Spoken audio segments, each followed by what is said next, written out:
again, I'm Matt, and welcome back to Matt on LAX. On the field, it takes a great deal of effort to make your mark, to stand out among your teammates and deliver beyond your coaches or even your own expectations. So you may ask, how do I do that? Beyond giving my all, what will set me apart? In the case of today's guest, the answer is found in the combination of incredible athletic ability, a pure competitive spirit, and a sense of style, all her own. It was this recipe that propelled Sammy Jo Tracy to the top in women's lacrosse history. As a two-time national champion, a two-time ACC championship title winner, a three-time All-American, Sammy Jo redefined the term draw control. And once she had possession, her unmatched stick skills made her even more of an offensive threat. So, how do you rise above the pack? As Sammy Jo will soon explain, you give her your all and deliver a style, and no one does that better. So please join me as I welcome my friend, Sammy Jo Tracy. Hi Sammy Jo, thank you for joining me today and welcome to Matt on LAX. Let's start at the beginning. When did you start playing lacrosse? I started playing lacrosse in my backyard with my dad at probably age 7 or 8. And it became like a thing we did. He went to the University of Maryland. He was a defender. So I switched it up and became an attacker because I love stick tricks and things like that. So I started at a very young age. Did your dad influence you to start playing lacrosse? 100%. He was my idol growing up, and I loved watching him go play backyard lacrosse as well, like in summer leagues. And he was always an inspiration to me. You're originally from Bedford, New York, which is in Westchester County. What was the lacrosse program like for you as a young player? There wasn't a ton around, actually. My dad helped build it up. He came right off the train from New York City in his suit, took off his shoes, and we played in Ripperwampsisqua, which was like a local private school. But it's grown a lot more since I started, but it was just a small town. As a young athlete, did you play any other sports? I definitely tried everything, and I encourage everyone to try everything. But my other passion was volleyball. So I was a libero, so I wore the different color jersey, and I loved diving all over the floor, and I dug the ball. So I actually played defense in volleyball. Do you think it's valuable for young athletes to play other sports? 100%. I feel like you learn a lot of different body movements and techniques, and just being around different people that are interested in different things is also really important. So you don't have like burnout and things like that. When did lacrosse become your main sport over volleyball? Sophomore year of high school, I wanted to pursue both, and volleyball got extremely serious, and they kind of gave me the push to choose. I made the U19 USA team for lacrosse, so it was kind of looking like that was the direction I was going in. But if I got a fifth year at Carolina, I would try to probably walk on. I love volleyball, and I watch all the Athletes Unlimited volleyball as well. I think it's awesome. Was there a moment when you realized that you could take your playing to the next level? I think it was definitely later than some people probably. I knew this summer going into my recruiting year, so my junior year, that this was going to be my life. I kind of just saw lacrosse as fun to hang out with my friends and something to do with my dad. And then the competitive drive really took over. And that was when I kind of decided that this is what I want to do. And that would be like going into my junior year. As a young player, what were your biggest challenges?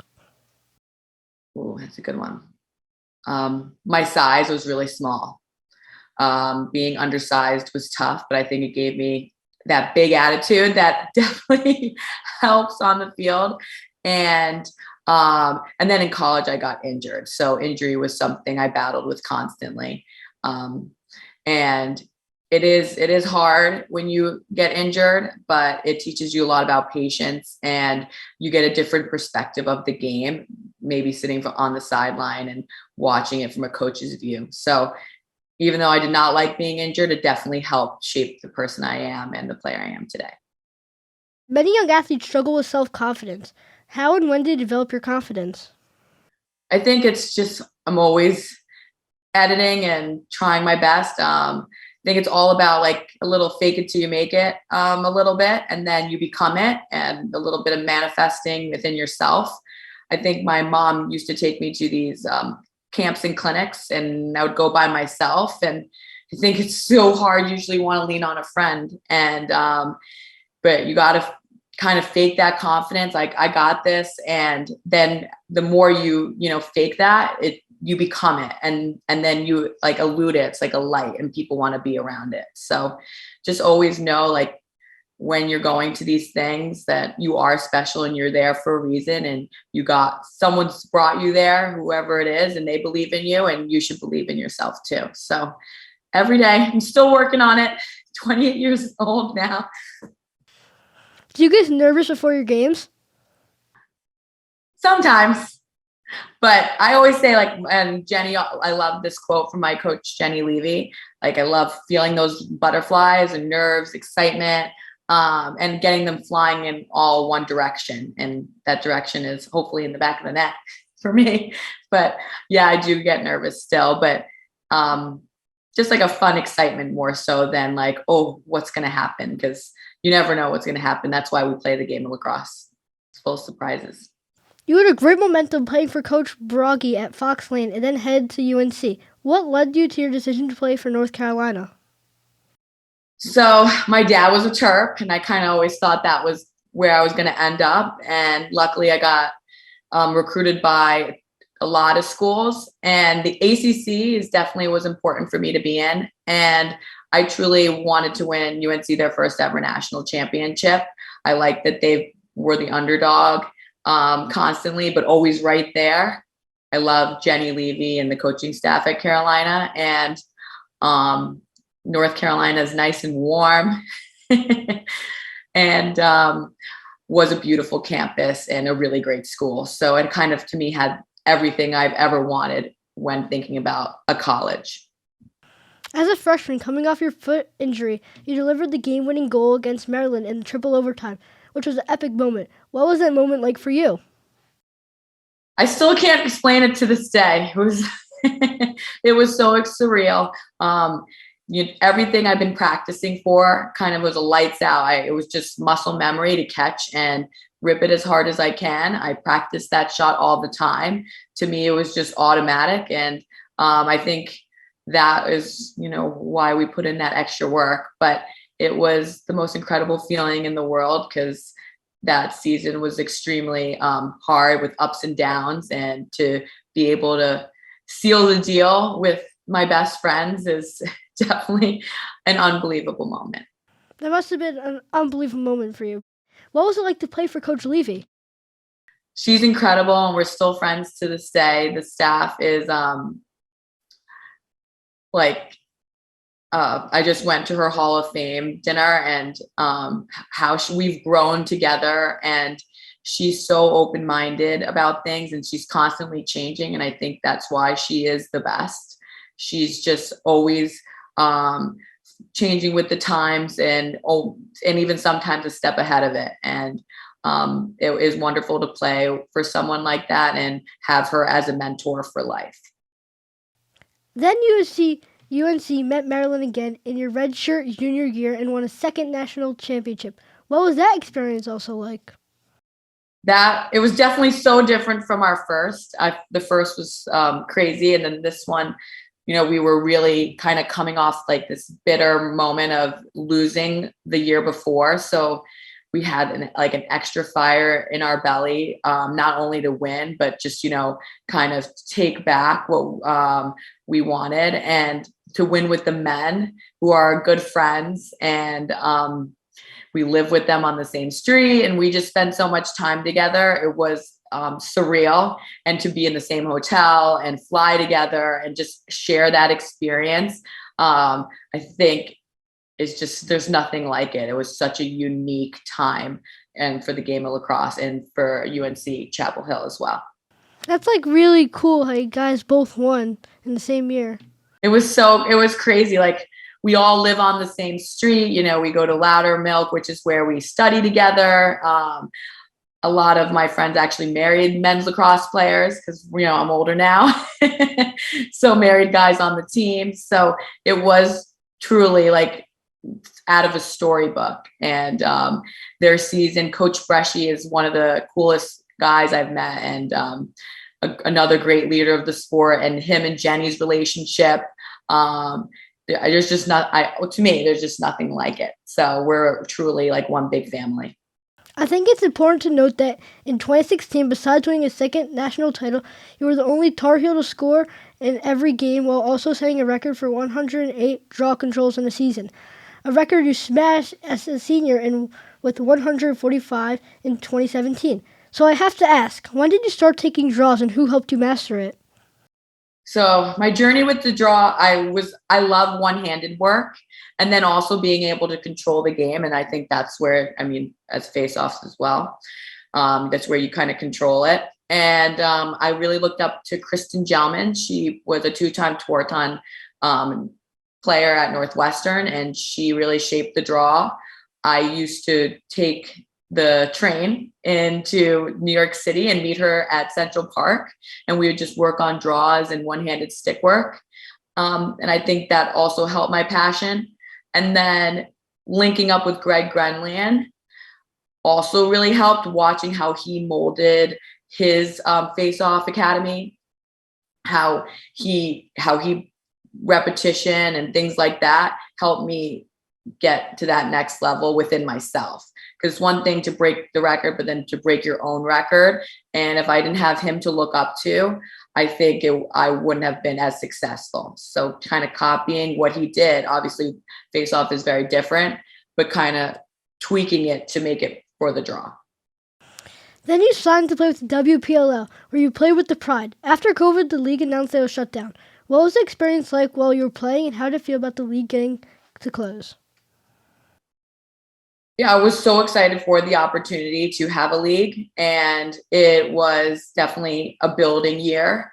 I think COVID was a crazy time, and I was living in LA, not knowing kind of where my next steps were. And like usually I always had something to train for. So kind of train, but I use lacrosse probably as my everyday, as like mentally check in. And I knew we would, figure out a way to be successful, and our leaders and women in our sport helped connect us to Athletes Unlimited eventually. So felt really lucky, but definitely a weird time during COVID. But the lacrosse community really stayed connected, and I think helped push each other while we were all kind of away in our homes.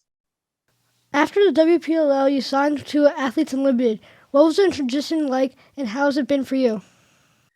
Athletes Unlimited is unbelievable. I love playing for that league. I love the people who run it. I think they really made it a true professional athlete experience for women's lacrosse and women's sports as well. I like that we kind of go away and live with each other and have this shared experience for 5 weeks. It is extremely competitive, but with the point system and things like that and the constant changing of teams, I've become friends who I've never thought I would be friends with because of my rivals. And it's really been wonderful to watch grow and be a part of something so special, and that's really here to stay. This past summer, you joined Team Israel for the World Games. Tell us about that experience. It's an honor to represent the Israeli national team, being proud to be Jewish, and get to learn about my heritage and my background. It was really cool to play in Alabama and to be with all these other sports teams and be around other Israeli national team players from all different sports. So truly got a full package whirlwind of culture, competitiveness, and playing for great coaches and learning a lot about myself and girls in Israel who play as well. At the same time, you've also been coaching.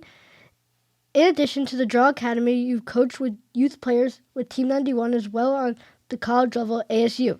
And you were recently part of the Harvard women's coaching staff. What was it like going from a player to a coach? Definitely totally different. I understand a lot where my coaches are coming from now, being on the other side. I loved coaching at Harvard and ASU, being a part of the Pac-12 and then the Ivy are a totally different experience apart from the ACC. So it's really cool to get a taste and all the different girls who go to different spots because of how it is, like if they want to have more of an educational experience versus they want to be out west and have more of just different experiences for different colleges. And it's been wonderful to help connect with girls and help them get to their highest potential. In your opinion, what makes a good coach? A good coach is someone who is willing to listen and learn and adapt. Again, like Jenny Levy, I think is a great someone I look up to because she's always like adapting and changing. I think you want to bring your style and flavor, and I think also Katrina Dowd is someone who definitely has her imprint on the sport, and but also is willing to change and be different and learn from their players and help grow together. So hopefully that's how I coach and what I aspire to be, and make an impact with my own style, but I'm learning from the people I coach from. How did your coaches help you in your career on and off the field? I think they've helped me be a good teammate and push me. Sometimes, when you come, wherever you come from, coaches are hard on you. And I think that I've really grown in my college years. I also have grown not only as like a person and as a teammate and being there for other girls on the team, but I've also grown as a lacrosse player and being pushed outside my comfort zone to the point of tears. And because I strive for perfection, but it's also okay to not be perfect. So, and just learn to be comfortable with being uncomfortable. Those are kind of how I've grown. It's a little painful sometimes, but it's definitely worth the end result. In your opinion, what makes a good player? A great player is, I think, a great teammate and willing and someone willing to push to their edge and push their teammates to the edge. I think Michael Jordan is someone who really embodies that. I wouldn't say people loved being his teammate all the time, but he definitely pushed you and got you to where you needed to be. And through hard work and giving his all and I think it's like iron sharpens iron. So being his best so you could be his best. So bringing the team up as you push yourself. Now we have a video question from a young fan. Here's Remy. Hi, Remy. Hi, Sammy Jo. My name is Remy. My name's Peyton. And what is the best way to develop my stick skill? And how do I learn new stick tricks? Thank you. I definitely think one-handed stick work definitely helps with your stick tricks. I think the more you work on tapping off the sidewall, tapping off the shaft, and kind of playing with all the different sides of your stick helps strengthen your wrist, which makes you stronger, and then helps you with those stick tricks because you've understood all aspects of the stick and what it can do for you. What is the most important skill for a young player to develop or work on? Stick work. Just it never ends. And I'm still doing stick work and pushing myself and working on my stick tricks as well, because I think that's why I'm still in the game. Whatever situation you put me in, I'm kind of able to figure it out. Even if my feet are stuck or I'm on my knees, I'm able to kind of spin around and make that, crazy shot and score that goal. But it comes from a lot of wall ball, or if you like to have a catch with your friends, and always trying to push outside your comfort zone with your stick work. How important is the mental game in the development of a young athlete? It's extremely huge. I think, especially with social media and everything that's going on, I think it's important for you to work on your mental health, or maybe take a break from lacrosse so that you can come back and re-engage in it. I think sometimes being in it 24/7 isn't the best either. To take a step back, focus on, things that make you happy outside of sports, and kind of reset yourself is always important than re-immersing yourself back in, having that balance. Who's been your biggest lacrosse influence? Definitely Katrina Dowd, who was my coach. I think she's the reason the style I play is because of her, and her mental work that she does is on being intense and being a focused athlete and how to push yourself. I think her intensity is definitely why I'm a champion, because she had that champion mindset. What motivates you today as you continue to play the sport? I love playing with my friends. I think we play a team sport to be surrounded by people that inspire you and make you better. And I think the women I'm surrounded by truly makes me push outside my comfort zone and continue to push to the next level. So I'm definitely here to be with my friends, push, and I love to compete. Like, there's nothing like it, and it is such a special honor we have to be able to compete at a high level. What do you know now about lacrosse that you wish you knew when you were younger? Oh, that's a good question. I have to think about that. I think it's crazy where the sport has come. And I wonder if I would have acted or trained differently to get to where I am today. But to me, it was just the next step was college, and that was it. And then I would, become what I wanted to be in fashion. And now I'm a professional athlete surrounded by all these cool men and women in the sport and meeting other people in different sports. So I just never thought of this as an option, and how much our sport has grown, and where, like, we're on ESPN now, and the national championship is getting broadcasted. So I think that maybe knowing where our sport would be, it would be really cool. And but I think hopefully it would still be here. After all you've achieved on and off the field, what would a fan find surprising to learn about Sammy Jo Tracy? I'm obsessed with farm animals, especially goats. When I move out of the city, I would love to own 2. And every time I go home, my brother, he played at the University of Utah, takes me to go pet goats. And I like to ride horses. So I guess, would you expect that?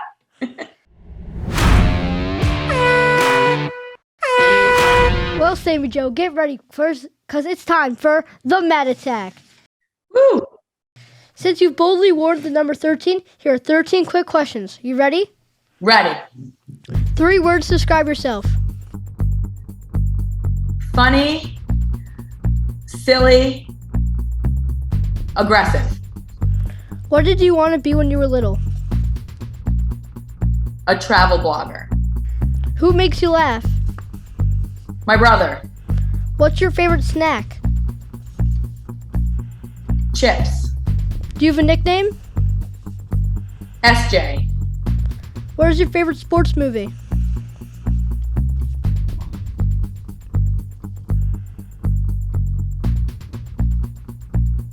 Remember the Titans. What celebrity would you like to meet? Aaron Judge.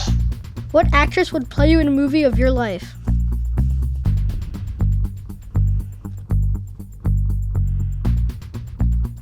Lily Collins. What's your biggest pet peeve? Eating with your mouth open. What's the last thing you bought? A top. A going out top. What's your favorite song to sing along to? Miss You by the Rolling Stones. If you had a time machine, would you go to the past or go to the future? The past. And finally, work hard or play hard? Play hard. Now we have a new feature. Choose your next segment. A or B? B. Awesome, great choice. Get ready for the first ever Sammy Jo Tracy Lacrosse Awards.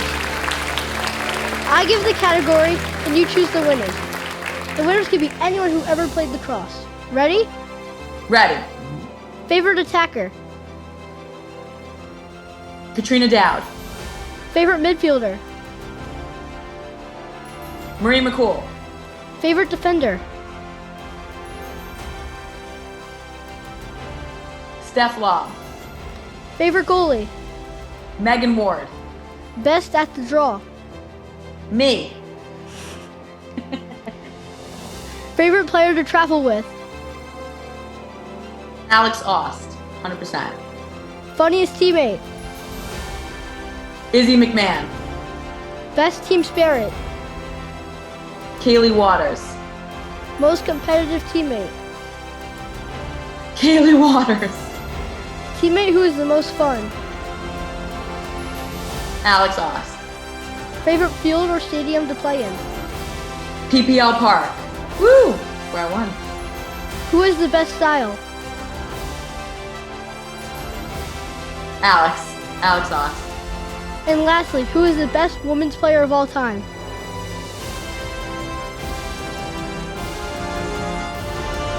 Charlotte North. Good answer. Yeah, she is.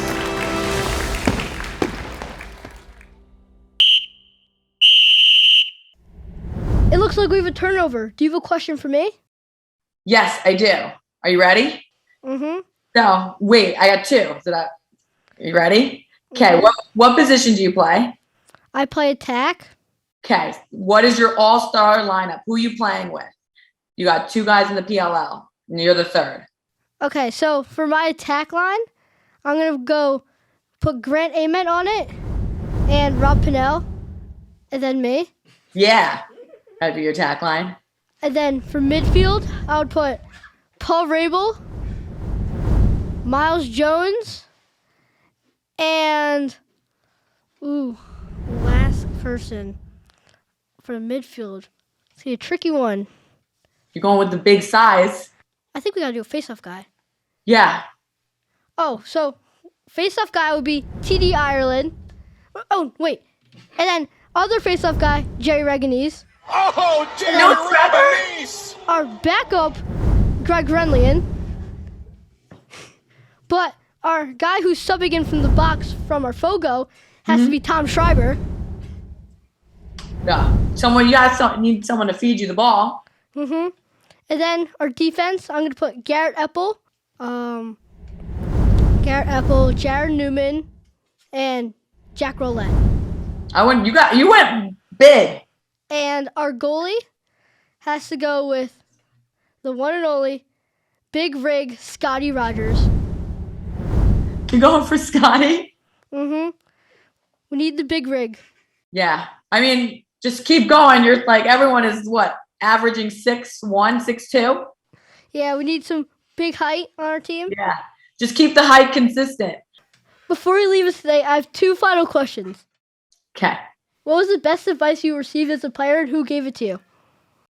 Be comfortable with being uncomfortable with Jenny Levy. And I still, in life, that's, you're going to be in uncomfortable situations, but to learn how to navigate it and be comfortable in that is probably one of the most important things I've learned at my time at Carolina and under her.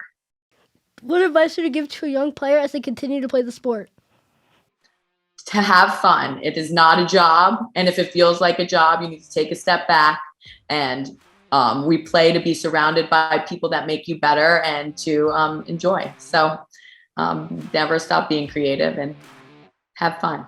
And finally, finish this sentence. Lacrosse is? Electric. Sammy Jo, thank you for spending time with us today. This was really fun, and I really appreciate you sharing your experiences and love with the game with me and our audience. And thank you for all that you've given to the game of lacrosse and for all the young athletes you continue to inspire and influence. And I hope you can join me again. Thanks for having me. Thank you.